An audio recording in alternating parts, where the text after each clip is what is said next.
कोले के गर्ने गरे जस्तो कि भनेको छैन कसैले हामीसँग बसिरहेको छ लाइनमा बसेर अनि उ गर्दैछ यार आएर यहाँ जेपति अघि आफै आई लभ यु बेबी भन्दै थियो अहिले आएर मुजी डाक्टर अझ फोटो हालेर आउँछ सरको चिक्ने खाते मुजी छक्स रानीको बाल मासाले मेरो नेट पनि यस्तै बेला बेच्चा हान्छ फेरि जे पर्छ म जे मन लाग्छ त्यही भनिदिन्छु नेट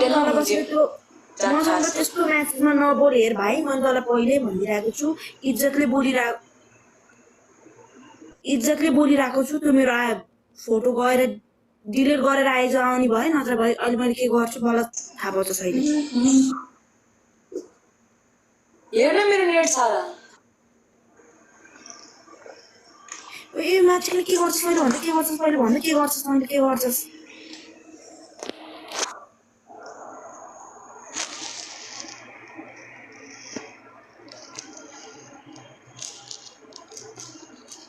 एकछिन होकर मेरो नेट सुरु भयो क्या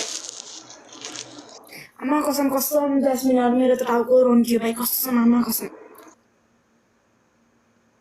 ए मुजी नेट हेर्न मेरो के भएको त झन् केही पनि हुँदैन त यार चल्दैन त यार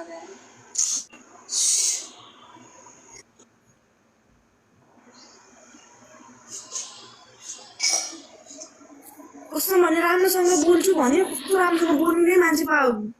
गर्दैनन् हौ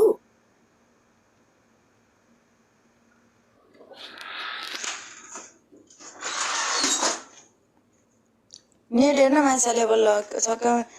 त्यो केटीको जे पाइदियो त्यो मुजी तँलाई तँले के गरेर जान्छ तँलाई कसले के भनेर चिक्ने त यहाँ आएर बढी बोल्दैछ तेरो आमासँग जागी सुत मुजी बेजेतीहरू चिक्ने अन्त हामीलाई बेजेती भन्छस् तैँले बोल्नु पारेको होइन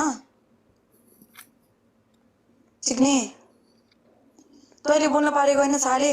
अघि आएर बेबी भन्दै थियो अहिले आएर मुजी जे पाइदियो भन्छ सानो राम्रो बोल्ने भएपछि यस्तो बेजेती त मुजी जाँटोले के चिक्ने अनि के उ गरेर हालेको छ जस्तो के भन्छन् के चोराउन अनि त्यो अर्कोको डिपे हाले जस्तो हटा नि त झट्टा तँलाई कोही के भने थियो मुजी अझै राम्रोसँग बोलेको त्यसको प्रोफाइल भिज गरेर राख्छ कसम मलाई त दिमाग काट्यो आमा कसम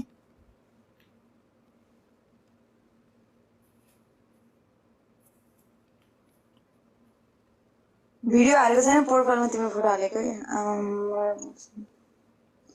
चिक्ने त आउलास् तेरो बाउलाई भिकारी न त्यो तैँले के तेरो आमासँग सुतेर नि तेरो बहिनी जन्मेको अरे त